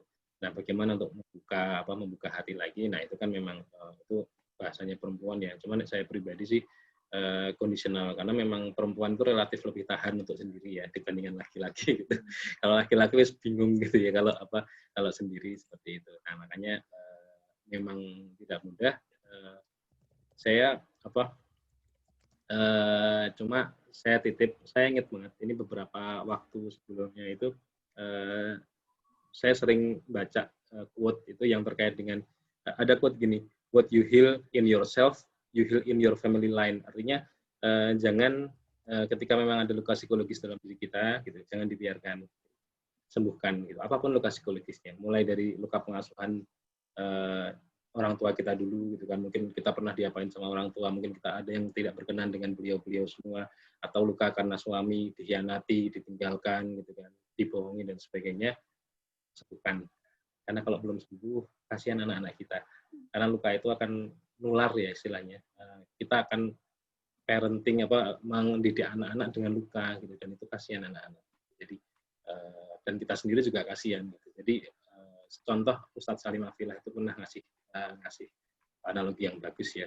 Kita salaman sama orang, disimin sama orang gitu kan, menyenangkan ya, menyenangkan, hangat gitu kan. Tapi kalau tangan kita ada luka borok besar gitu, sakit kan, gitu. Makanya itu yang harus itu, luka itu kita sembuhkan agar salaman orang lain itu benar-benar rasa nikmat gitu. Jadi orang lain pengennya berbuat baik, tapi karena kita punya luka, jadinya ya tadi, kamu menyakitiku gitu. Padahal orang lain berniat baik. Nah, makanya tolong tidak mudah menyembuhkan, tapi bismillah gitu. Minta tolong sama Allah, mudah-mudahan luka batin saya bisa disembuhkan gitu ya.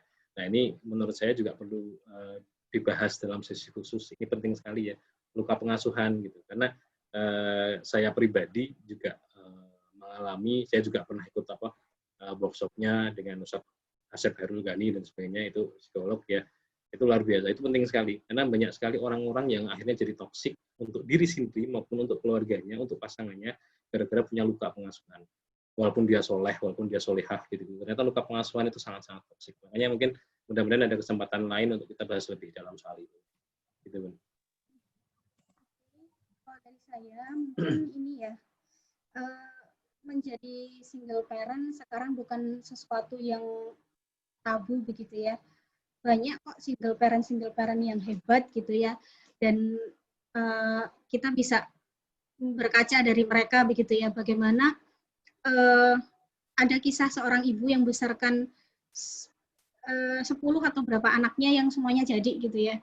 Jadi memang sebenarnya berpulang pada kita sendiri begitu ya. Bagaimana ketika kita memang masih punya luka, segera sembuhkan demi anak.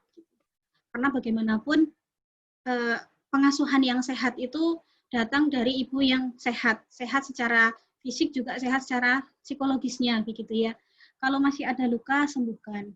Dan untuk anak, bagaimanapun memang yang paling memang harus dijaga juga anak begitu ya.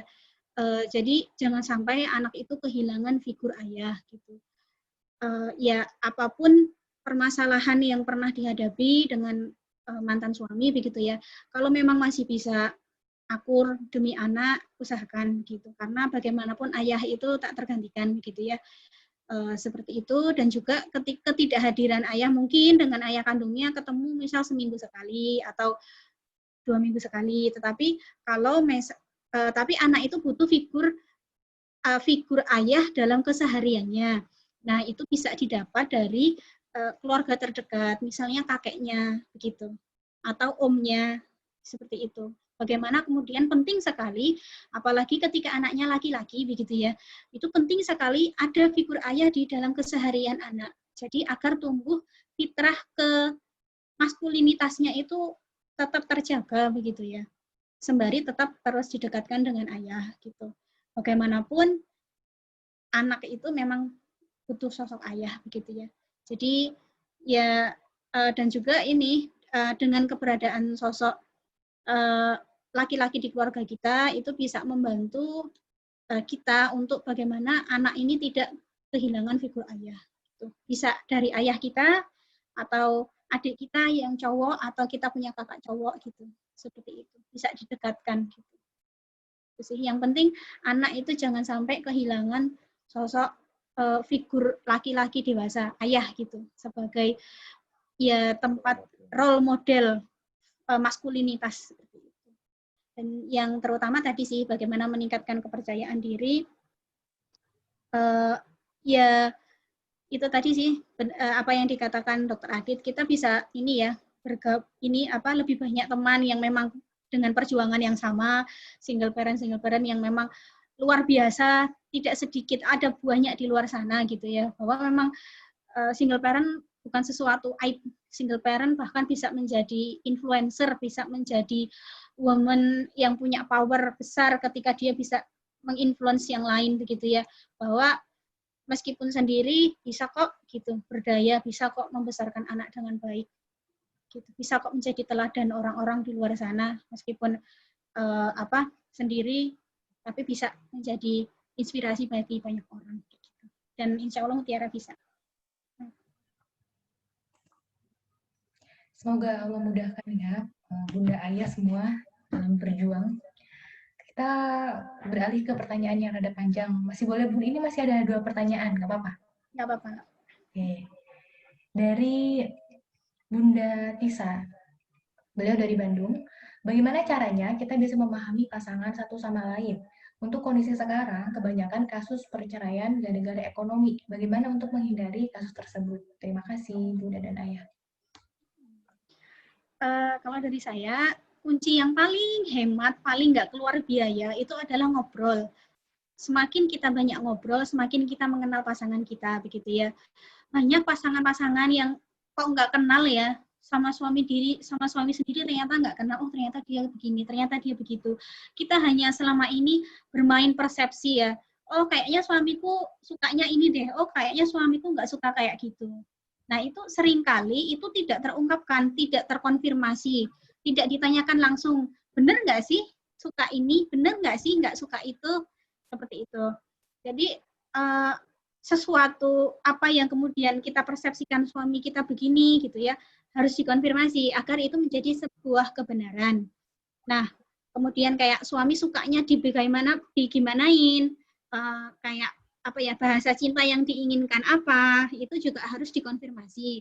agar tidak mandek sebagai persepsi ya. Kayaknya dia begini deh.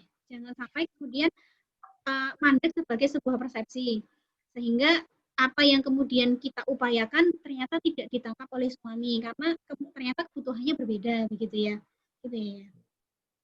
Jadi memang kenali pasangan kita dari ya banyakin ngobrol, banyakin interaksi, bertukar pikiran, pillow talk gitu ya. Jadi ngobrol sebelum tidur. Oh ya, salah satu hal yang cukup penting yang pernah saya bikin tulisan juga adalah betapa pentingnya kita itu ini ya, satu tempat tidur, satu bed dengan suami gitu ya. Kadangkala kalau kita sudah punya anak itu anak di tengah atau suami di mana tidurnya, istri di mana tidurnya gitu ya. Attachment itu penting. Skin to skin suami dengan istri ketika tidur itu penting karena itu bonding ya, bonding suami istri dan itu harus diupayakan. Jadi ketika anak memang sudah bisa untuk dipisahkan, punya kamar sendiri, maka pisahkan punya kamar sendiri. Kalaupun belum, bikinlah extra bed di mana di situ bisa kita ini anak untuk tidur sedangkan kita bisa bareng suami gitu ya, skin to skin. Ini untuk cara paling murah dan mudah. Kemudian yang kedua ada tools assessment yang bisa kita gunakan, itu namanya talent mapping. Nah saya dengan suami itu juga melakukan talent mapping sehingga kita tahu strength base kita apa, kemudian kelemahan kita apa. Itu benar-benar bisa kita kupas secara dalam gitu ya, untuk benar-benar kita memahami pribadi masing-masing seperti itu ya. Itu sangat menarik, teman-teman bisa ikuti ya, bisa juga assessment langsung gitu. Ininya apa ya, talent mapping ya ininya ya, platformnya talent mapping itu yang diasuh oleh Abah Rama. Itu teman-teman bisa assessment di situ dan bisa kemudian mengkonfirmasi dan bisa didiskusikan. Hasil saya begini, hasil pasangan saya begini. Jadi kita bisa lebih dalam benar-benar dan sangat spesifik bisa memahami ini kita masing-masing begitu ya. Kalau saya nambahin ya, tadi mungkin agak spesifik pertanyaannya ke perceraian misalnya atau tunjangan di keluarga karena ekonomi ya selama pandemi ini ya. Jadi kalau saya pribadi sih memang ya tadi pandemi ini luar biasa impact-nya gitu. Semua orang kena gitu. Tidak terkecuali bahkan dokter yang katanya difitnah apa sendiri panen duit ya remuk juga gitu. Jadi memang luar biasa. Tadi secara statistik betul sudah pernah ada yang bahas psikolog itu yang bahas kalau memang perceraian meningkat gitu. Faktor utamanya ekonomi, yes, itu memang itu realita di lapangan. Nah, bagaimana menyikapinya? Kalau kami pribadi sih memang ini masa-masa sulit gitu. Cuma justru masa-masa sulit inilah yang kemudian menjadi semacam momentum justru untuk memperekatkan keluarga gitu. Seringkali begini, yang laki-lakinya kan mungkin di PHK atau misalnya bisnisnya down gitu kan. Di masa pandemi ini, terus kemudian istri yang mungkin kurang sabar menemani, gitu. Itu satu kasus gitu. Atau memang suaminya yang memang ya karena down tadi relatif dalam tanda kutip pengecut gitu kan, dia ya sukses lah gitu nggak ngurus keluarga lagi sehingga malah istri ditelantarkan, itu bisa jadi salah satu penyebab perceraian. Tapi prinsipnya ketika memang antara suami istri masih saling komitmen gitu. Alangkah baiknya ketika memang ya masa-masa sulit ini akan sangat berharga ketika istri bisa support suami dalam sisi ekonomi ya. Artinya menyemangati suami.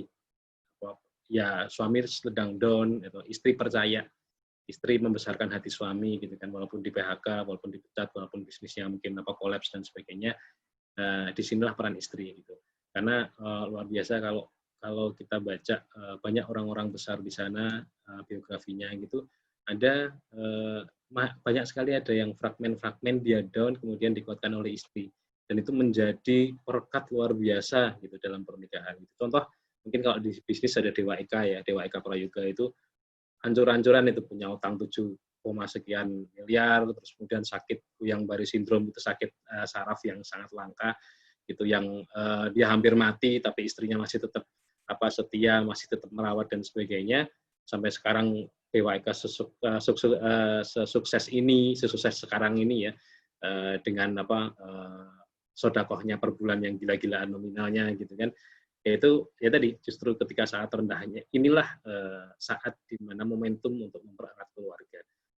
Saat di mana istri bisa memberikan yang terbaik pada suami berupa kepercayaan, berupa dukungan. Itu yang paling penting gitu. Dan satu sisi untuk sisi suami yang memang ini saatnya untuk ya kemudian percaya pada janji Allah gitu. Kita tetap ikhtiar gitu kan. Yang ngasih makan kita kan bukan bos kita ya. Yang ngasih makan kita bukan direktur kita, yang ngasih makan kita Allah lewat perantara orang-orang itu keyakinan yang harus dipupuk gitu, walaupun sesulit apapun gitu. Tapi ya tadi setiap ujian itu insya Allah akan melahirkan orang-orang hebat di kemudian hari. Setiap badai itu akan menghasilkan nahkoda, pelaut-pelaut yang ulung itu yang akan akan jadi luar biasa nantinya. Mungkin gitu ya. Terima kasih Bunda dan juga Ayah atas jawabannya. Begitu ya Bunda, Ayah dan juga teman-teman semua. Badai pasti berlalu, jadi hadapilah dengan penuh kesabaran. Ada satu pertanyaan lagi, kita beralih ya Bunda. Ini cukup panjang pertanyaannya. Mohon maaf saya sambil baca. Dari seseorang yang tidak ingin disebutkan namanya. Kami sudah menikah hampir 1 tahun. Saya dan suami berasal dari latar belakang yang sangat berbeda. Suami sudah menjadi perantau selama 10 tahun, dia sudah terbiasa hidup sendiri dan mandiri, sedangkan saya selama kurang lebih 23 tahun hidup bersama orang tua yang selalu ada, baik secara lahir maupun batin. Selalu mendengarkan dan hadir apapun yang dibutuhkan anaknya. Selain itu, saya juga terbiasa bertemu dan berinteraksi dengan banyak orang. Setelah menikah, saya ikut suami dan masuk ke lingkungan yang benar-benar baru. Saya merasakan saya yang berbeda. Emosi saya menjadi lebih labil dan gampang bersedih karena sering overthinking. Meskipun suami saya adalah orang yang sangat bertanggung jawab, namun seringkali suami saya kurang peduli terhadap perasaan saya. Mungkin karena dia yang sudah terbiasa hidup sendiri.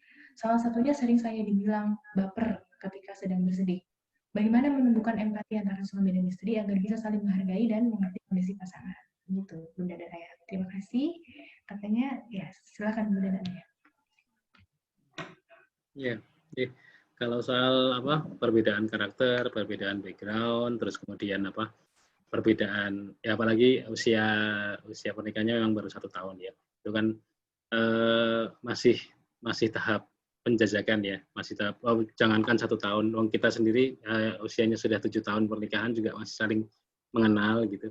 Itu sebenarnya ya memang proses gitu. Masing-masing punya background sendiri, berangkat dari titik yang berbeda, kemudian disatukan dalam suatu ikatan rumah tangga, itu memang perlu proses untuk biar lebih nyaman ya, saling-saling nyaman gitu. Sebenarnya kalau di kasus ini sebenarnya pertama yang harus ditumbuhkan memang niat baik dulu, niat baik untuk kemudian membahagiakan pasangan. Jadi tadi prinsipnya adalah kita tidak bisa mengubah orang lain, tapi kita bisa mengubah diri kita sendiri. Gitu. Jadi mungkin ya wis lah kalau mungkin suami saya belum bisa berubah, yang penting saya berubah. Gitu. Walaupun suami masih sering nyebelin, yang penting saya berusaha untuk tidak jadi orang yang nyebelin buat suami. Prinsipnya kan begitu. Nah selebihnya setelah didahului dengan niat baik, yang kedua adalah ilmu karena seringkali ya tadi begini perbedaan karakter gitu kan. Tadi suami bilang istrinya baperan dan sebagainya ya karena fitrahnya istri itu ya baperan gitu. Oh istri dibilang cerewet ya fitrahnya istri itu cerewet gitu. Malah kalau istrinya diem aja ini cewek beneran atau bukan gitu kan. Jadi itu yang harus kita ilmui gitu. Jadi psikologi laki-laki dan perempuan sama sekali berbeda.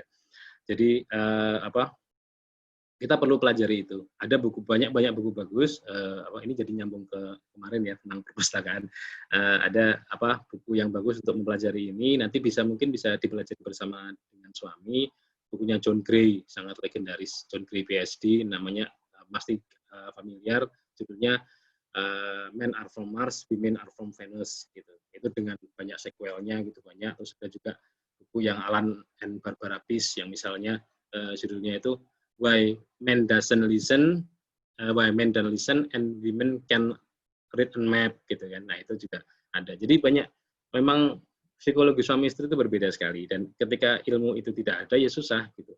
suami akan menganggap istri baperan karena standarnya ya saya gitu. Saya nggak baperan loh gitu. Ngapain sih kamu baperan? Saya nggak cengeng loh. Ngapain sih kamu kok dikit-dikit nangis gitu kan?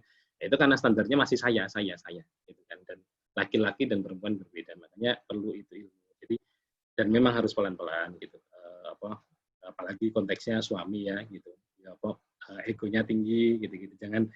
Jangan utek-utek egonya itu nanti malah bubar. Jadi pelan-pelan aja bersabar. Saya ingat saya malah terinspirasi sama Raffi Ahmad sama Nagita Slavina ya. Itu kan saya nggak tahu kok saya bisa lihat videonya gitu ceritanya gimana. Cuma sharing Raffi dulu ya begitu kan terkenal playboy dan sebagainya itu udah hampir cerai sama Nagita gitu kan karena Raffi yang begitu. Tapi kemudian Nagita yang sabar luar biasa sambil kata Raffi itu tiap malam sering nangis tahajud berdoa gitu kan untuk keluarganya gitu. Akhirnya Raffinya luluh. Sekarang kan jadi relatif langgeng ya secara umum secara kasat mata ya. Jadi artinya nggak jadi cerai dan sebagainya. Jadi tadi seringkali kesabaran wanita terus kemudian kelembutan wanita gitu kan itu bisa meluluhkan hati suami. Gitu. Jadi dan ya tadi dengan pertolongan Allah insya Allah nanti mudah-mudahan lebih baik. Mungkin Bunda. Kalau dari saya kurang lebih sebenarnya latar belakang histori dengan saya kurang lebih sama begitu ya, bahwa saya dan suami juga berasal dari kultur keluarga yang sangat-sangat berbeda. Dan saya adalah anak rumahan yang dibesarkan oleh kedua orang tua saya. Saya tinggal sampai selesai kuliah benar-benar di tempat kelahiran saya, di Jogja, dan saya sama orang tua sampai benar-benar saya menikah. Saya nggak ada histori ngekos, nggak ada histori sekolah di luar kota, jadi seluruh hidup saya selama sampai kuliah, sampai selesai, saya bersama orang tua. Dengan kultur orang tua yang hangat, orang tua yang banyak ngobrol begitu ya. Sedangkan di keluarga suami punya kulturnya agak sedikit berbeda begitu ya. Nah, bagaimana kemudian kita saling mengerti itu ya memang masa 1 tahun itu masih singkat, masih baru gitu, masih masa-masanya pacaran gitu ya. Perbanyak aja ngobrol gitu ya dengan suami karena memang penjajakan ini nggak sebentar, bahkan kami pun juga masa adaptasi untuk memang saling mengerti. Oh, kamu dari background keluarga seperti itu wajar begitu, oh aku dari keluarga begini ya wajar begini. Bagaimana kita bisa menyatukan saling memahami karakter satu sama lain. Nah itu memang perlu obrolan-obrolan ya gitu, nggak usah obrolan yang sangat serius tapi obrolan santai aja gitu. Jadi memang beri ruang untuk pasangan kita lebih dalam mengenal kita, pun juga beri waktu. Dan mungkin kita kalau suami kurang inisiatif, kita yang duluan inisiatif untuk yuk ngobrol yuk gitu, ngobrol tentang keluarga, ngobrol tentang kultur keluarga masing-masing, ngobrol tentang bagaimana kita dulu dibesarkan, kenapa sih kok karakter aku seperti ini sekarang, oh ya memang dibentuk dari keluarga yang ini gitu ya, meskipun memang tidak menjadi kayak pembenaran misal pun itu karakternya kurang baik gitu ya. Tapi dari obrolan, dari saling memahami, ngerti background, ngerti kondisi bagaimana dulu dibesarkan, pengalaman itulah yang memang yang mesti kita saling memahami adalah ya pengalaman dan pengasuhan kita selama dibesarkanlah yang membentuk kita gitu ya. Jadi itu yang mesti didialogkan bersama dengan pasangan. Bagaimana aku begitu ya. Dan apa yang menjadi harapan kita jangan dipendam, didiskusikan dengan pasangan. Jangan kayak mengharap suamiku empati, tapi kita nggak pernah menyampaikan. Kita cuman batin, kok suamiku ini banget sih gitu, ngatain baper, tapi kitanya cuman berhenti di dalam hati. Jangan sampai seperti itu. Barangkali ada memang orang-orang yang mudah nyeletuk begitu karena baginya biasa, ya gojekan gitu loh, kayak bercandaan gitu ya. Bukannya sebenarnya nggak empati, tapi ya the way dia gojekan itu begitu gitu ya. Jadi memang salah satu caranya ya itu ngobrol, terus memang saling tukar saling tukar cerita bagaimana dulu bagi dibesarkan, kultur keluarga. 1 tahun itu masih masa yang masih baru banget untuk benar-benar mengerti keluarga baruku tuh gimana gitu loh. pengasuhan suamiku dulu oleh orang tuanya itu gimana, kultur keluargaku yang sekarang, keluarga dari suami itu gimana, itu masih baru banget. Jadi jangan ini ya, jangan berkecil hati terus aja dijajaki gitu ya, karena memang pernikahan itu ya tempat untuk saling beradaptasi, saling kemudian mengerti satu sama lain. Emang kita harus memahami bagaimana kultur keluarga pasangan, bagaimana pasangan dibesarkan, dan suami kita, pasangan kita pun juga mestinya juga saling ngerti juga bagaimana kita dibesarkan. Oh, dia begini karena memang begini gitu ya. Jadi empati itu datang karena memang tahu gitu loh. Jangan kita kemudian mengharapkan pasangan kita empati, tapi ya maksudnya nggak ada usaha untuk ke sana gitu loh. Maksudnya ya sharing, berusaha agar pasangan kita benar-benar ngerti, benar-benar tahu gitu ya. Seperti itu sih. Jadi memang jangan berhenti untuk saling memahami gitu ya antar pasangan gitu. Seperti itu. Terima kasih Bunda dan juga Ayah atas jawabannya. Semoga bisa menjawab pertanyaan dari teman kita ini. Bunda atau Ayah ini sedang bertanya tadi ya. Semoga dimudahkan, dikuatkan, diberikan kesabaran dalam menghadapi bahtera rumah tangga. Sebentar Mbak. Ya, Bunda. Sedikit tambahan. Barangkali bahasa cinta kita dengan suami beda gitu ya. Kita yang dibesarkan dengan keluarga yang hangat, yang nggak pernah pisah sama orang tua, mungkin bahasa kita itu, bahasa cinta kita salah satunya empati gitu ya. Bagaimana empati itu sangat penting untuk kita, tapi barangkali bahasa cinta pasangan itu berbeda dan dia belum tahu bahasa cinta kita itu adalah empati. Nah, ini sudah pernah didiskusikan di channel YouTube kami gitu ya, di channel YouTube Febriya Hida. Nanti bisa diputar aja itu bagaimana sih kita bahasa cinta dengan pasangan agar ekspresi cinta yang kita berikan untuk pasangan itu nggak salah gitu. Dan bagaimana kemudian kita memberitahu atau saling sharing bagaimana bahasa cinta yang aku inginkan ke pasangan kita, itu bisa dicek di situ, dan di sana ada kuesionernya yang bisa diisi. Jadi kita bisa saling tahu, oh bahasa cinta suamiku itu adalah bahasa pelayanan, act of service, atau hadiah gitu ya. Seperti itu. Oh, bahasa cintaku itu adalah itu tadi kayak empati gitu ya. Apa sih namanya? Empati itu affection ya. Apa sih namanya?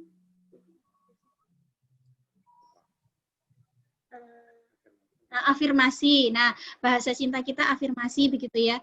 Kayak senang kalau pasangan kita dipuji, senang kalau kita dipuji, senang kalau kita diapresiasi, kalau kita diberi rasa empati oleh pasangan. Barangkali pasangan kita bahasa cintanya beda dan dia menganggap bahasa cinta dia itu bahasa cinta istrinya itu sama dengan bahasa cintanya gitu loh. Jadi padahal kan kita mencintai pasangan seharusnya sebagaimana pasangan kita ingin dicintai, bukan sebagaimana kita ingin dicintai, seperti itu.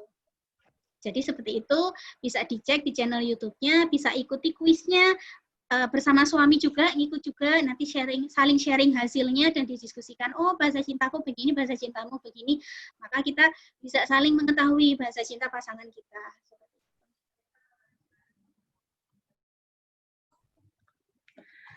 Terima kasih Bunda, Masya Allah jawabannya luar biasa. Semoga bisa menjadi ilmu ini sangat luar biasa, ilmu bagi kita semua. Berhubung waktunya sudah cukup malam dan sebenarnya sedih banget, masih banyak pertanyaan yang saya yakin pasti masih banyak yang tersimpan di teman-teman peserta Zoominar pada malam hari ini. Tapi dengan penuh kemohonan maaf, kami perlu mengakhiri pertemuan kita ini pada sesi 2 ini. Semoga kita bisa berjumpa lagi di sesi yang selanjutnya. Tapi sebelum menutup, mungkin Bunda dan juga Ayah ada hal yang ingin disampaikan untuk peserta Zoominar pada malam hari ini, silakan. Terkait dengan tema besar kita kali ini ya, visi misi pernikahan. Yuk, mari kita sama-sama usahakan agar keluarga kita tidak hanya berjalan autopilot ya. Jadi kita arahkan keluarga ini dibentuk oleh Allah gitu, diikatkan dengan ikatan dari Allah, misafan golizo. Itu tujuannya adalah untuk suatu misi khusus, suatu khusus agar kita bisa bermanfaat untuk sebanyak-banyaknya umat gitu. Jadi jangan biarkan keluarga kita hanya yang penting jalan lah gitu, yang penting bahagia, happy ever after with no purpose at all gitu kan, jangan sampai seperti itu. Jadikan kita diciptakan berpasangan itu akan memberi manfaat sebanyak-banyaknya untuk orang lain gitu. Kita punya anak juga harus memberi manfaat untuk orang lain, keluarga kita jadi sumber kebaikan untuk seluas-luasnya masyarakat, seperti itu. Oke, cekap gitu, monggo Mbak Ratno. Ya, terima kasih Bunda. Semangat, sekali lagi semangat. Semoga dimudahkan, dikuatkan kepada seluruh Bunda dan juga Ayah yang sedang berjuang, juga teman-teman yang belum menikah ya. Mungkin itu saja pertemuan kita pada malam hari ini. Jangan keluar dulu karena kami ingin mengambil izin ya, dokumentasi dari teman-teman semua. Mohon silahkan untuk bisa menyalakan videonya. Silakan.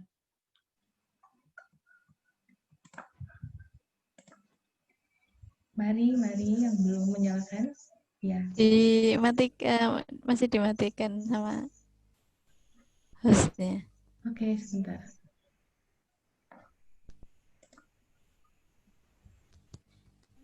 Sedikit menambahkan ya Ayah Bunda dan juga teman-teman, forum ini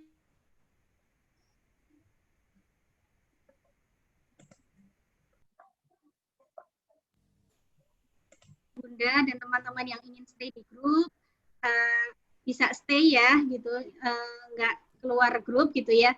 Tapi ketika memang teman-teman misalnya ada uzur mau keluar grup nggak masalah, tetap kita akan tunggu di diskusi-diskusi selanjutnya. Dan untuk teman-teman yang belum menikah, insya Allah nanti kita akan ada wadah tersendiri. Kita akan membuat sebuah forum yang memang di situ akan membahas tema-tema pranikah sampai kemudian ke pernikahan gitu ya. Nanti ada forum tersendiri gitu untuk teman-teman yang belum menikah. Baik, seperti itu ya para peserta seminar pada malam hari ini. Mungkin begitu saja. Mohon untuk menyalakan videonya ya. Boleh silakan.